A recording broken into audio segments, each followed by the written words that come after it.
All right, guys, hello. Welcome to Tableau Techniques for Marketers. I'm Dan Duncan. I'm a senior insight analyst here at Alight Analytics. I work with the Insight Group. I'm on a team of analysts who are using Tableau every day for either report development or analysis.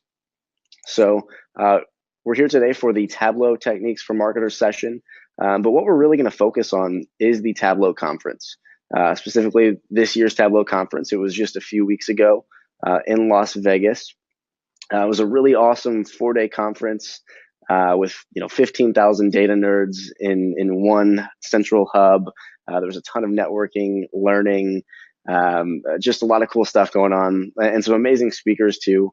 Like Adam Savage from Mythbusters was there, as well as the guys who co-wrote the book Freakonomics.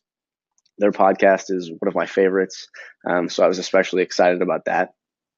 So today, we're just going to go through some of the things that I learned and that some of my other coworkers learned at the Tableau conference. There were 4 of us from the Insight group there, 4 or 5 of us from the Insight group that were there. And we took home a lot of just new tools, new tricks, new things that we can do in Tableau. Some are new features, some are old features that we've just discovered, but some really cool things that we can do with marketing data and apply to marketing data. So there's going to be a lot of examples today. There's going to be some content for everyone. So if you're a beginner, I've got some stuff for you. If you're more advanced or maybe the Jedi level, stick around too. If what we cover at the beginning is a little too entry level, I think there's some stuff that you will enjoy coming up. But a lot of what they talked about, especially during the keynote, was Tableau The Future. And what I mean by Tableau The Future is the new version of Tableau, Tableau 10.5, which is coming out soon. It's in beta right now. I actually have it on my computer at this moment. So we're going to show you some of the kind of new cool features in Tableau 10.5. There is a lot of cool stuff coming up. And so, yeah, they really focused on some of the new features at the conference. I think the coolest thing that I saw, just to kind of start out with something, that will totally blow your mind, is the Viz in Viz functionality. So, here we've got just a bar graph with some media data, impressions broken out by a number of channels. And then if I hover over one of these channels, if I hover over the bar that represents TV impressions, I see a line chart that appears. So that is the tooltip for this visualization, and it has another visualization inside of it. So that is so cool. There's so much potential to incorporate a Viz in a tooltip and have a Viz inside of your Viz. So we're really, really excited about that. And I'll just show you how that works really quickly here. So in the tooltip card, there you now have the ability to insert other sheets. So here, you've always had the ability to insert metrics or dimensions into the tooltip, but now there's this sheet menu, and I can add a number of sheets with a similar data source to this tooltip. So I've got this impressions by channel bar chart. And one of the things that we actually learned about in one of the sessions I went to, it was a Jedi Calc session. It was actually how to optimize these tooltips so that when you have a visualization in your tooltip, it runs really fast. So I'm going to show you how to do that right now, just so that when you do download 10.5, when that comes out, you'll kind of be one step ahead of everybody else. So if we look at this tooltip, it's pulling in the sheet named Channel Detail for Tooltip. So that's this sheet right here.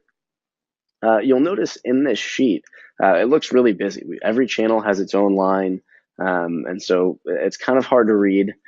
That's okay. When we go back to our original sheet, we hover over each channel, and it takes the level of detail that we're hovering over. So it's taking the channel that we're highlighting here, and it's using that as a filter in this sheet in the tooltip. So even though we have all of these different lines in that sheet, we're filtering to whatever channel we have selected. So the reason that we have channel on color here is so that it runs faster. So I could take channel off. I could just have one line of impressions here over time. And it's going to work the same way. When I highlight TV, it's going to show me the TV impressions over time. When I highlight radio, it's going to show me radio, out of home, so on and so forth. It's going to work the same way. But the reason that we actually want to have channel on color here is because Tableau has now run the query to see each channel over time.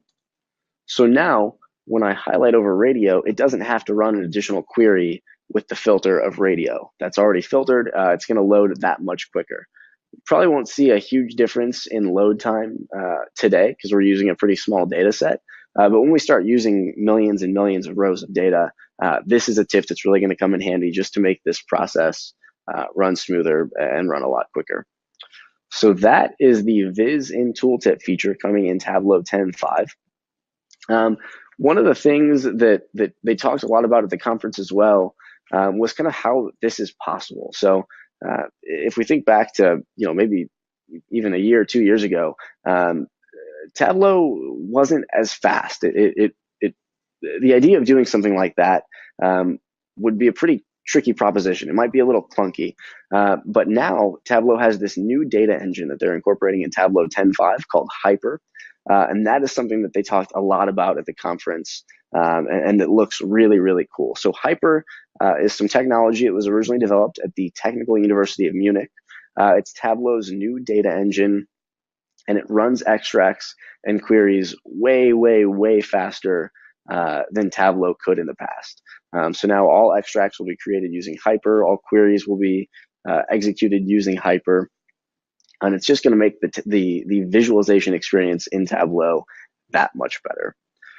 There are a couple other new things that they talked about that are coming soon. One is to have grids in layouts. So if you're formatting a dashboard, there's now going to be the ability to throw a grid up in that dashboard just for formatting purposes, just to make sure that everything lines up, just to kind of help from a design perspective. And as someone who really values design, I think that's really cool. I think you'll enjoy that too. And then I also went to a session where they talked about some of the kind of hacks that they're developing at Tableau. So they have hackathons every year where the Tableau employees just take some time to develop whatever they want. It doesn't have to be anything on the roadmap. They can just kind of start their own pet project. And one of those that is actually going to be developed is there's going to be a new way to embed your visualizations and your dashboards in PowerPoint. So if you're using PowerPoint today to present your analysis to clients or to present your dashboards to clients, there's actually going to be a way to make that process much more streamlined in the future. So that was kind of a quick overview of what they talked about, kind of future features that are coming out, and there was a bunch more, but those are the ones that we were really impressed by here at Alight. And now we're going to get into some calculations. So some calculations that we learned, along with some frameworks to apply to your calculations and your dashboards that you're building in Tableau. So you should be able to use these. Hopefully, at least one of these you can kind of take home or take to the office with you as soon as we're done today, and incorporate into some dashboards you're working on today. Okay, so the first calculation that we're going to cover is creating a top N table based on multiple metrics. And so what I mean by that, if we look at this table that I have here, I've got a list of campaigns. There's just media campaigns. And I've got some basic media metrics out here in my table. I've got impressions, cost per 1,000 impressions, clicks, cost per click, so on. And so if I want to create a top N table, maybe we'll say a top 5 table, the way that I would normally do this is I would use a filter. I would use a campaign filter. I would make this a top filter. And for the sake of this example, we'll do top 5 by impressions. I click apply. Now I have just my top 5 campaigns sorted by the number of impressions for that campaign. And I can actually sort that here by impressions. And I can see that this Q4 offline campaign drove the most impressions. I can then sort by cost, similar story cost-wise. If I sort by clicks, this sort is going to adjust.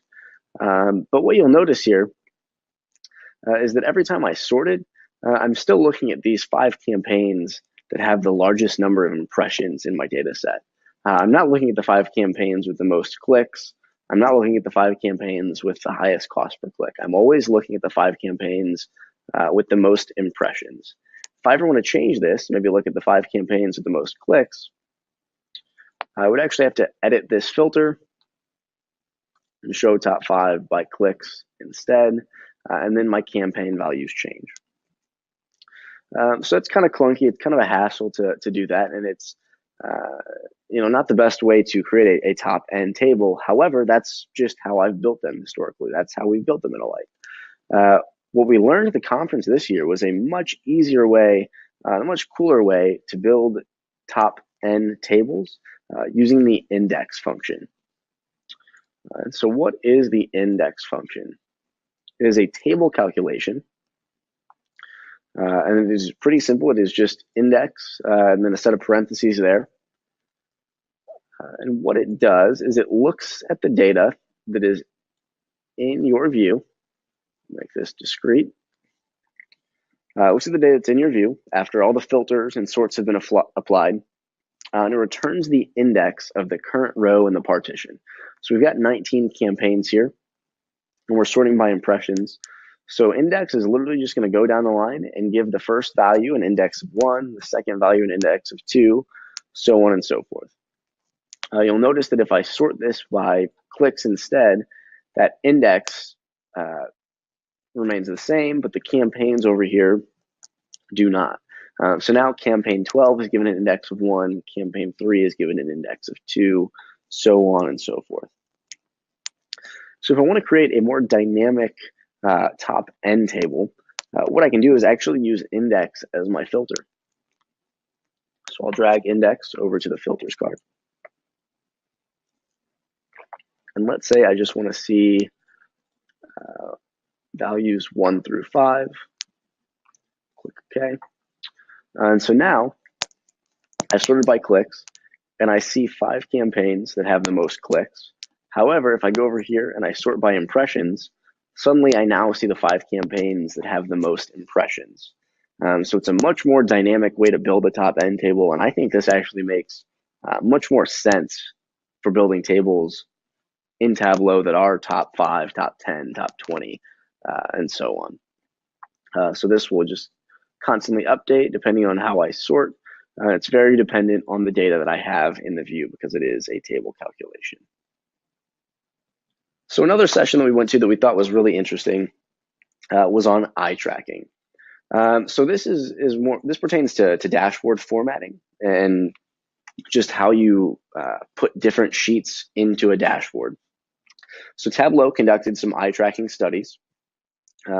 They put a bunch of Tableau users in front of some dashboards and used some really cool technology to look at not only where users' eyes were gravitating to on these Tableau reports, but how long they remained in certain spots. So how long did they look at certain things on the dashboard? Using some of this information, we can assume that the longer they gaze, the more analysis or the more thought they're putting into certain data visualizations or metrics being displayed on a dashboard. So they actually took away some really cool information from these studies. The first and kind of the most obvious is that people are drawn to big numbers. So at Alight, we like to call these scorecard metrics. But they're a number that is just much bigger than the rest of the numbers on the dashboard.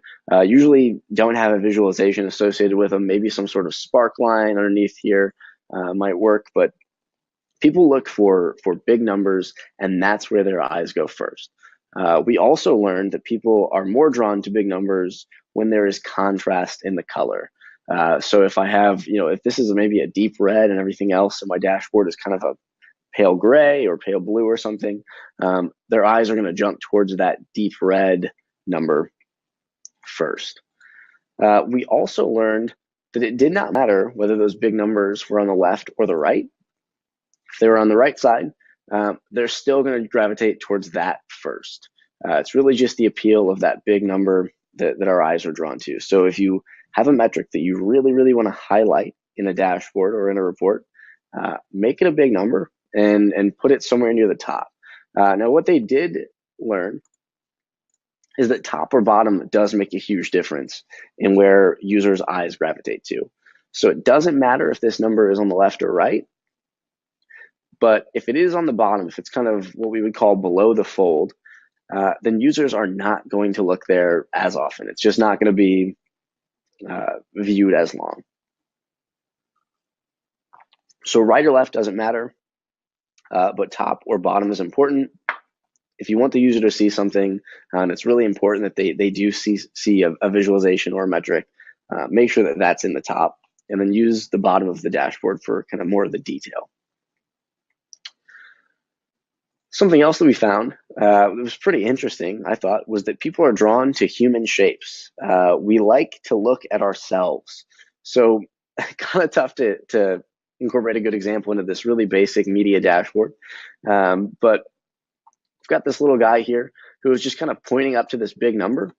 And I would bet that as soon as I jumped over to this dashboard, that was the first thing that you noticed. And so that's just something to kind of keep in mind. If there is something that you really want to highlight, using a human, it doesn't have to be like this. It could be a picture of an actual person. But that's a way to kind of draw someone's attention to a specific part of a dashboard. One of the last major takeaways that we got from this session was that people do not consume dashboards the way that they would consume maybe a search engine results page, where you have you have just a row of different results. So you have one link at the top, a link below that, a link below that, so on and so forth. And you kind of read those from the top down, but left to right. It's kind of like an F shape. So Google actually conducted a study that shows an F pattern on search engine results page. It shows that people like to read in that format. But what they found was that even if they built a dashboard that had that similar format to a search engine results page, people's eyes did not gravitate down the line in that F shape. They wanted to look kind of at the middle or at the top, and they wanted to find kind of the big numbers, the bold numbers. They weren't planning to read down the line the way that they would read a search engine results page. So something else we took away: do not build your dashboards like a search engine results page. All right, something else that we took away from the conference that I thought was really, really useful is this troubleshooting process. It's a framework for troubleshooting. So this isn't going to be super hands-on, but I want to talk through this. Oftentimes, when we're troubleshooting issues with calculations, it can be a frustrating process. I'm sure you've been through this process before. Here at Alight, we've never really had a step-by-step process to follow if there is an issue with the calculation. We just kind of have to start playing around with the data, recreating extracts, removing filters, or applying new filters, or asking somebody to come over and just take a look and see if anything looks out of the ordinary. But we've never had a step-by-step process. And as it turns out, Tableau does have a process that they use internally when they encounter issues with their own workbooks and their own calculations. And it's a really handy process. So I just want to talk through these. There are 14 steps. We can kind of talk through them and talk about ways to use them. So the first step here in this framework for troubleshooting is to ask some guiding questions. So A, are these values correct? The answer is probably going to be no. B, how are these values actually generated? So what data source are they coming from? What calculation do we typically use to create this metric? Maybe if it's something that we're creating outside of Tableau, or it's something that we're pulling from a system like Google Analytics. If we're looking at average session duration, and maybe our average session duration isn't adding up, how are these values actually generated? So how is average session duration actually calculated in the Google Analytics interface? The last question is, how do I calculate my end goal? So we start with these questions that kind of define goals and figure out the numbers that we're actually looking for. The next thing that Tableau does, if that doesn't get them to their answer, they duplicate the view as a crosstab. So maybe they've got a pie chart, and the pie chart doesn't look right. It's always easier to kind of QA the data behind the pie chart if it is in a crosstab. So they usually, so you can just right click on that worksheet, duplicate it, and then convert that to a crosstab, and then take a look at all the actual metric values that are going into that worksheet. The third thing they do is format the calculation for readability. So what that means is they would actually go into their calculated field, and maybe it's a long if-then statement. Really important that those are formatted. Those are formatted in a way that's really conducive to reading.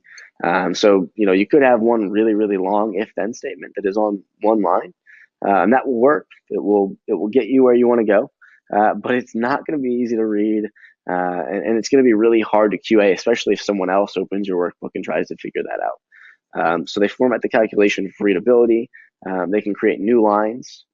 If this, create a new line, then that, create a new line. If this, new line, then that, so on and so forth. So they'll really just format the calculation to make sure they can understand it better, and see if there are any errors with the calculation there. That's a really good way to find errors with your calculation. Next thing they do is they move fields in the view around to better see all of the relevant data. So if there's again, we're looking at an average session duration calculation, and that just doesn't look right. We've got it in a crosstab.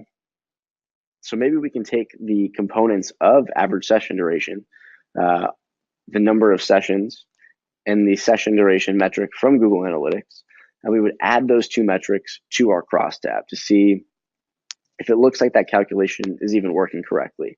Because maybe the issue isn't with average session duration. Maybe that calculation is working properly. Maybe there's an issue with the number of sessions that we're pulling in, or the data itself. So moving the fields around in the view to see all the relevant data is a good way to kind of open our eyes. Step 5 is to remove any fields possible, including filters. So if you've got really, really detailed filters, sometimes that's going to cause some issues. Maybe there's something going on in a filter that we didn't realize was going on. So clearing all those filters and getting down to kind of the most basic dimension that we have is going to be a really good way to troubleshoot as well. Step 6 is pretty similar. So move filters from the filter shelf to the row shelf or to color. So by putting a filter on the row shelf or on color, we're sort of partitioning the data that was being filtered out and the data that is being kept in the view. So we can see if maybe there's a piece of data that was missing. If we throw that filter on color, make all the filtered data red, maybe that specific piece of data we're looking for shows up and it's in the red. So you can use those kind of partitioning tactics to search for data that was missing in the data that was previously being filtered out. And then again, similar to that, kind of alternatively, you could filter the view to one self-contained example.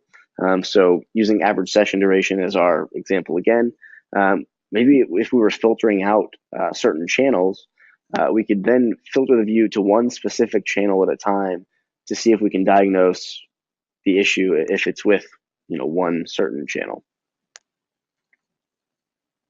Step 8, we kind of already talked about this. Add any individual expressions, dimensions, and nested calculations from that calculation directly into the view.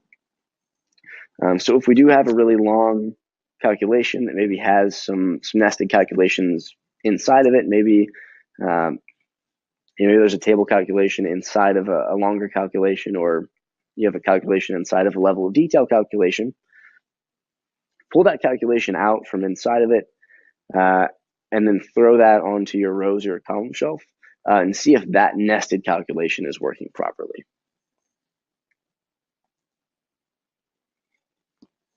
Step 9, use the built-in features in Tableau to add totals or subtotals. So if you do have a ton of granularity in your data, maybe you're looking at some media data, you've got your campaign is in the view, you also have creative in the view, and maybe you have ad group in the view. It's going to be hard to troubleshoot that. It's going to be hard to find out, maybe which ad group is the problematic ad group. So if you could add subtotals to see the totals by ad group or by campaign, or add all of your totals just to make sure that the total metric adds up to what you're seeing in the source system. So again, using Google Analytics as an example, maybe we're looking at sessions, 1 month's worth of sessions. And maybe our view is really detailed and breaks sessions into all these different dimensions based on source, medium, refer.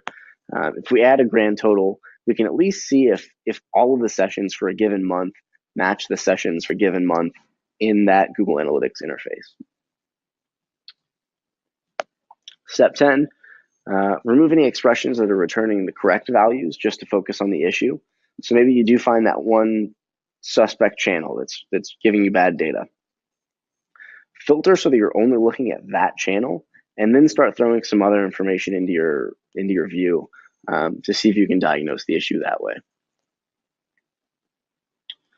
Then step 11, copy values out of the view data dialog to use in calculations. Uncheck show aliases instead of typing in values. So sometimes we can create aliases in Tableau, or we can kind of change what fields are called. That can be really confusing when QAing. So if we uncheck that show aliases button, we can see what certain fields were called originally in the data set. And that might help us get to the root of our problem just by hiding those alias values. Just a few more troubleshooting steps. So number 12, this one actually works a lot. So remake the view in a new worksheet. So just try making the view again. Just start from scratch. Maybe you did something wrong by accident the first time around. If you still run into the same issue with the calculation, at least you know it's an issue with the calculation and not just some sort of user error. Step 13, add more decimal points. So this is something that we run into a lot with percent of total calculations. Sometimes our calculations are formatted to where we're not seeing any decimal points. So we see nothing but zeros. And to some people that might look like bad data. But if we adjust the formatting, add more decimal points, eventually we're going to start to see some numbers there. So that could be the root of your issue as well. Number 14 is just find an example that works and compare what's different. So this comes in handy if this is a report that you've built before or a certain type of visualization that you've built before. Open that workbook up, see what you did there, and you'll probably find the issue pretty easily. It's pretty easy to see what you've done differently. Maybe it's something that you forgot to throw onto detail or to color. Could be something as simple as that. So find an example that works and figure out what is different. So these are 14 tools that really just come in handy when it comes to troubleshooting. We run into this all the time. No one is going to be perfect the first time they write a calculation, especially if you're working with fixed or level of detail calculations or table calculations. You're always going to run into some issues. It's definitely great to have a framework to troubleshoot those issues. It's just one less thing to think about. So hopefully this will help you troubleshoot some of your calculation issues. All right, so the last example we're going to talk through today is going to be a little more advanced. So for the Jedis out there that have kind of been just twiddling their thumbs, this is for you. So the issue that we've encountered here is that we have a small amount of space in our worksheet, and we have a dimension with a lot of members. So the example here, we've got some Google Analytics data. It is coming from a Google Analytics geography view. So we've broken out this data by region or by state in the United States. What we're looking at are some pie charts with session quality. So in this example, maybe we want to look at sessions that we consider good and sessions that we consider bad. So if session duration is longer than 60 seconds, maybe we've deemed that a good session. Anything shorter than that, we've deemed a bad session. And so we want to see how session quality differs from state to state using a pie chart for each state.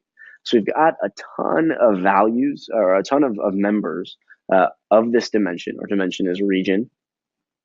And we don't have very much space to show all of these different regions. We've got, a dashboard. We want all these regions to show up at once on the dashboard at one time with no scrolling required or anything like that. So that's kind of tough to do. If we build a pie chart, throw region onto detail and throw region onto our column shelf, we'll see that it gives us this long horizontal scrolling sheet. And if I throw region on rows, it's just a vertical scroll. But to properly take advantage of all of this space that we've got, what we really want is something that looks like this. So what we really want is kind of a grid to put each one of these states on. So this is called the Trellis Chart. So what we're going to do is we're going to build the Trellis Chart. This was something that we learned in a session called Jedi Calcs, Your Calcs Awaken. So they're really pushing the Star Wars theme at the conference this year. So we're going to build a Trellis Chart. This is a really handy calculation. We're going to use index again. That was something that we as a light kind of took home as our biggest takeaway. I think the index function was used in almost every hands-on session that I went to at the conference this year. It's one of the handiest table calculations in Tableau, and we were really underutilizing it. So a lot of examples to use index. This is just one of them. So what we're going to do, we're going to need to create a way to graph these with columns and with rows. And there are a couple ways we can do that, but what we want to do, we want a way that kind of dynamically adjusts. So let's say I've got a region filter here. Let's say, I just want to see the relevant values. So what I want is a chart that, let's say I pull Pennsylvania, New Mexico, and Mississippi out of my data set. I don't want these spots just to be blank. I want the size of this chart to kind of adjust and kind of adapt to the data that I have in my view.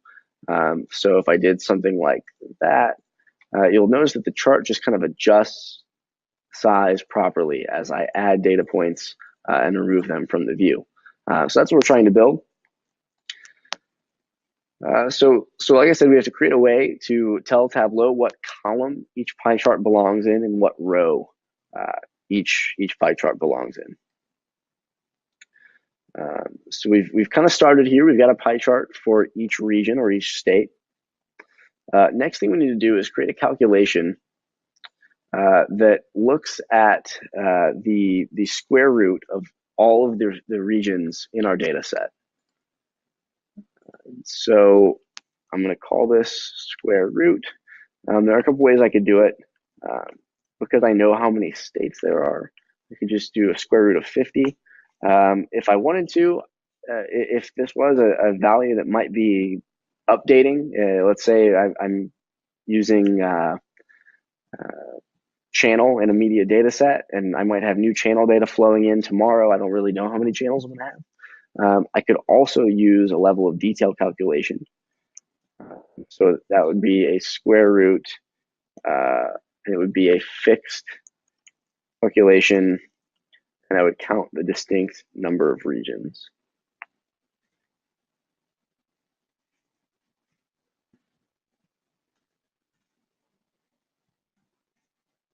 So that would be another way to calculate the square root of 50. Because I have 50 states, this way is just easier to understand. So I'm going to click apply. I've got my square root. So that's something like 7.2, I think, the square root of 50. I'm now going to use this square root field to assign each region a column value. So I'm going to create a new calculated field. Calculation for this.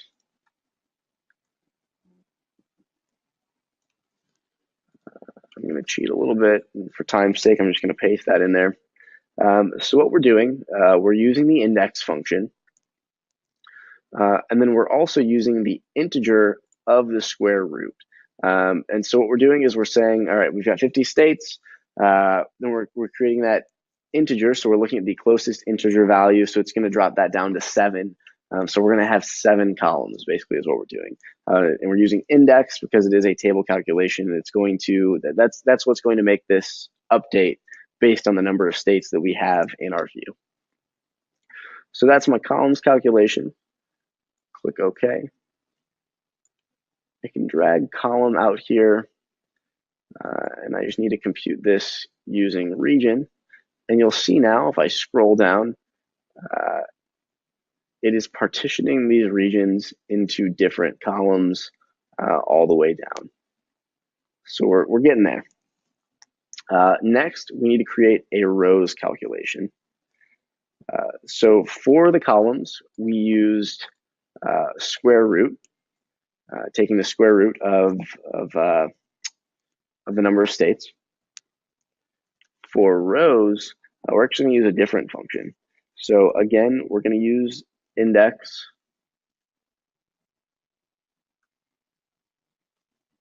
But now we're going to use the modulo function. It looks like the percent sign. And so what this does is it calculates the remainder after division by the square root. So we're taking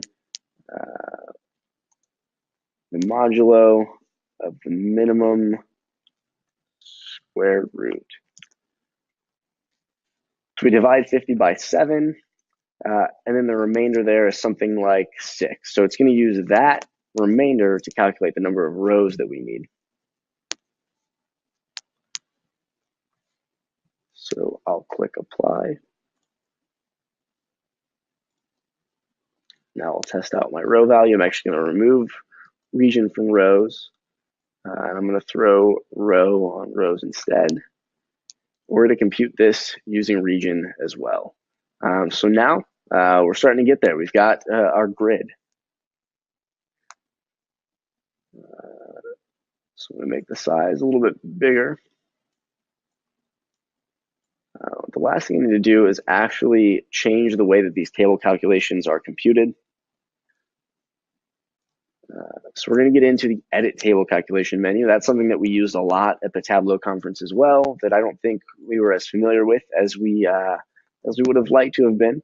So we got a lot of hands-on experience with this edit table calculation menu at the Tableau conference. So we're going to compute this using specific dimensions, region, session quality, in that order. And then we're going to calculate this at the region level. And then I need to do the same thing to my rows calculation. I'm going to edit this table calculation, compute using region, session quality at the region level. Last but not least, we want to add some labels here. So I will throw region onto label. And now each state has its own label. Just kind of to clean this up, I can hide these headers. But now I have a nice clean Trellis chart. And if I add a filter to my view, if I only look at the values in context, say I start excluding some of these states, that's just going to keep updating and getting smaller. And it's going to look really clean as my data updates. So that is how you use a Trellis chart to really take advantage of the space, the white space that you have available to you in Tableau. So that was the last example that we had today. There's a lot more content out there for you, though. Tableau has graciously uploaded almost all of the content from the conference online. So if you go to tclive.tableau.com and sign up, it's totally free. And almost every session has either a video or a workbook, PDF, some sort of interactive website, some sort of content so that you can take home some of the same information that we took home from the conference.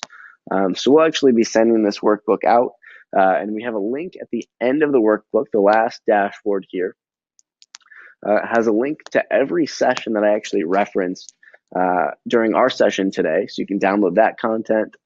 These were definitely our favorite sessions at the conference, so be sure to check these out. Watch these videos when you have some time, and you'll definitely learn a lot and have some more tools to put into your Tableau toolbox.